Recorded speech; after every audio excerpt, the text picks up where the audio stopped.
Today, I'm going to go through the Lannister Tactic Deck. But first, a disclaimer.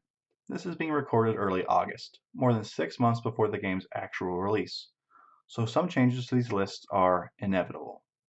So far, all tactic cards have a trigger and initial effect, and then a bonus effect that only activates if certain conditions are met. As we go card by card, I will tell you if I think the bonus is needed to reach the card's true potential. We will talk about the tactics board a lot today, so before we begin, let's go over it. On your turn, you can activate a non-combat unit to claim one of these spots on the board, and get the effect listed below it. In their articles, Coolmanly or Not has been referring to these spots by Crown, Wealth, Rally, Combat, and Maneuver, so we will be as well. Claiming these spots is a condition for the bonus effect on many tactics cards. The Lannister Tactics deck is all about denying and debuffing your opponent. If this was Magic the Gathering, they would definitely be the blue faction. They even have a counterspell card. It's called Counterplot. Playing against a Lannister force will likely be demoralizing, not just for the units facing them, but for the actual player across the table. Many of the Lannister Tactics cards trigger during the enemy's turn, interrupting their plans and hampering their ability to harm your troops. One downside of the Lannister Tactic deck is that it favors the Crown and Wealth spots on the tactic board. These are by no means bad locations, but they do lack the raw damage potential provided by the combat and maneuver spots. So let's begin. Intrigue and Subterfuge. It triggers when an enemy non-combat unit activates. That unit loses all abilities until the end of the round, and you flip the card face down. If you control the Crown spot on the tactics board, it also negates any bonuses that would have been claimed from the tactics board. So, being able to stop a non-combat unit from using its power is good, and will only get better as we see more non-combat units. I want to talk about the NCUs more in another video, but spoiler alert, right now I'm a lot more impressed with the Lannister non-combat units than the Starks. Out of the box, you'll only be playing against Starks with these cards, but again, as we see more and more non-combat units, the value you're getting out of this will go up. The second half of this card I like even more. Of course, you already have to have the crown spot claimed, but if you do, you can cause your opponent to waste an entire turn. If they thought they were going to get an attack or a maneuver out of their character and then don't, and it's suddenly your turn again, that could be devastating for their plans. There's also the whole bluffing aspect. If you're playing against an opponent who knows the Lannister Tactics deck, when they see you take the crown spot, they are going to wonder if you have this card in your hand. They might hesitate to claim a space on the tactics board if they know you can cancel it. This is a card I'll be keeping account of in my head when I play against Lannisters, and I'll sigh in relief when I know I can't be intrigued anymore. Counterplot. Triggers when an opponent plays a tactics card. Roll a die. On a 3+, cancel the effect of that tactics card. If you control Crown on the tactics board, automatically cancel the effects of the tactics card instead. Okay, so there's a 66% chance to cancel an opponent's tactics card. I know I said I wasn't going to talk about the non-combat units, but we have to take a look at Tyrion real quick.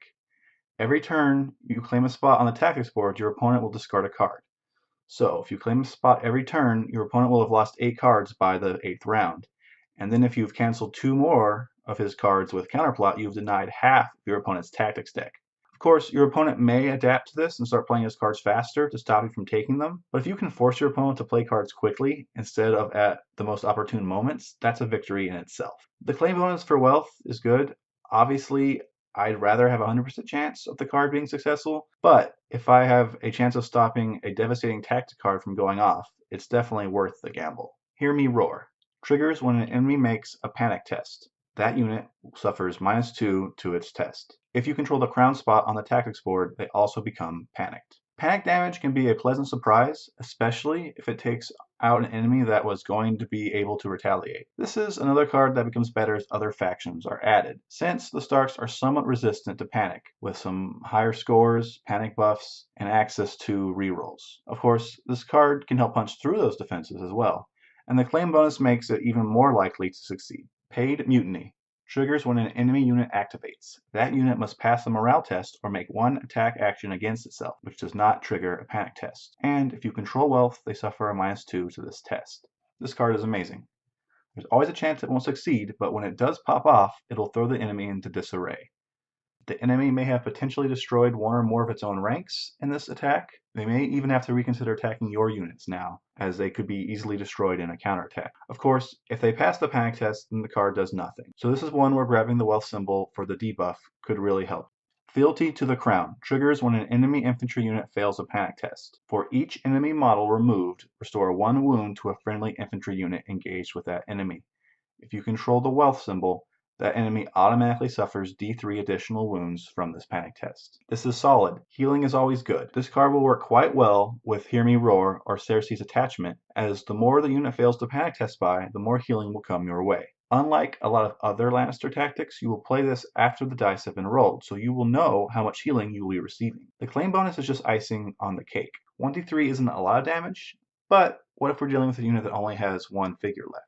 Wealth of the Rock triggers when a friendly unit is attacked. That unit gains +1 to defense saves for this attack. If you control wealth, they may re-roll any failed defense saves as well. This card is a solid get out of jail free card when a valuable unit is in trouble. Ideally, it's being played on an already high defense unit that is being hit with a bunch of dice. Like when a unit with critical blow pulls out a ridiculous amount of 6s and all of a sudden you're taking 12 or more hits. It can also be used to counteract a sundering or flank attack. The rerolls are the secret to this card's awesomeness, though. Claiming that wealth spot makes this card's value skyrocket. A Lannister pays his debt. Triggers when a friendly unit is destroyed. One other friendly unit may immediately make 1 free attack or maneuver action. If you control wealth, you may also return 1 other discarded tactics card to your hand. Free attacks are awesome. Free maneuvers are good, but free attacks are awesome. Since this attack will initiate at the end of your opponent's turn, you will get to go again right afterwards. In a perfect world, you will have an unactivated unit engaged with a very weak enemy when you play this card. You use your free attack to destroy that enemy, then you get a free maneuver, which you use to reposition the unit for a charge. Then your opponent ends his turn. Your turn begins, and you charge that same unit into another enemy. So that's already pretty good. But wait, you've already claimed wealth this turn? Well, in that case, you can go fishing in your discard pile. The only downside of this card is you can only trigger this if you manage to lose a unit. So if you're doing too good, you can't use this card. So if we look over the generic Lannister Tactic Deck, we'll see a pattern. Wealth symbols. This sets up a pretty vicious cycle for your enemy. As you capture the wealth icon on the tactics board, it causes you to draw more cards, many of which have bonuses for claiming the wealth symbol.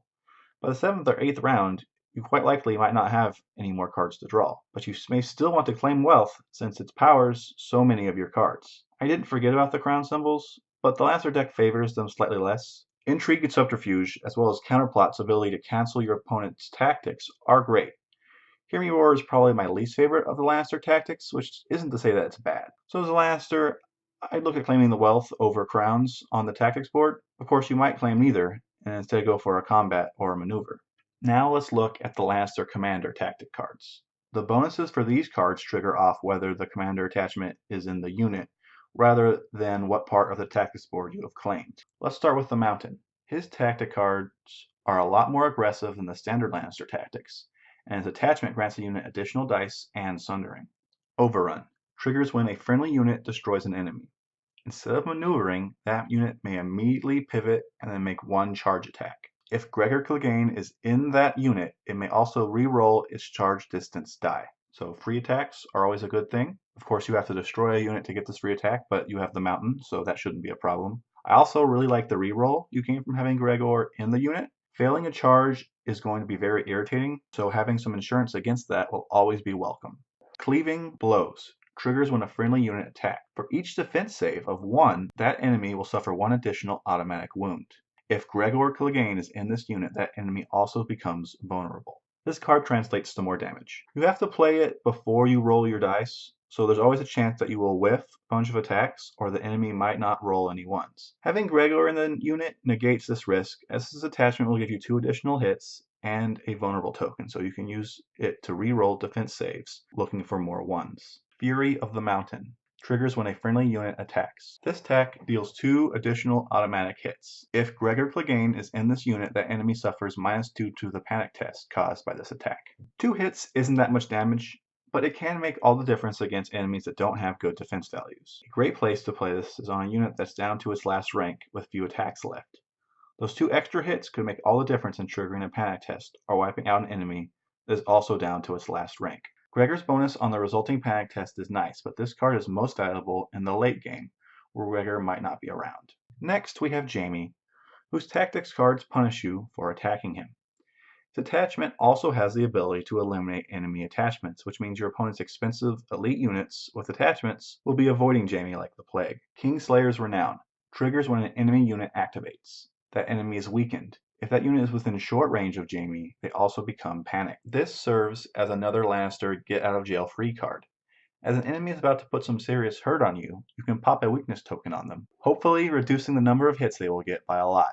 The panic token for the unit being near Jaime is a nice bonus, but might not always be possible since they have to be within 6 inches of Jaime. Riposte triggers when an enemy unit attacks with melee. For each miss, that unit suffers 1 automatic wound with no defense save. If they're attacking a unit containing Jaime Lannister, they also suffer -1 to hit. Most units in the game have either 3+ or 4+ on their attacks, so this card will reliably do some damage, especially against weaker units. Combining this with Kingslayer's Renown, and you can use the weakness reroll to cause even more misses. Add in the bonus for having Jaime in the unit, and now you have even more damage going to the attacker. Jaime makes the card better, but it's still quite good without him.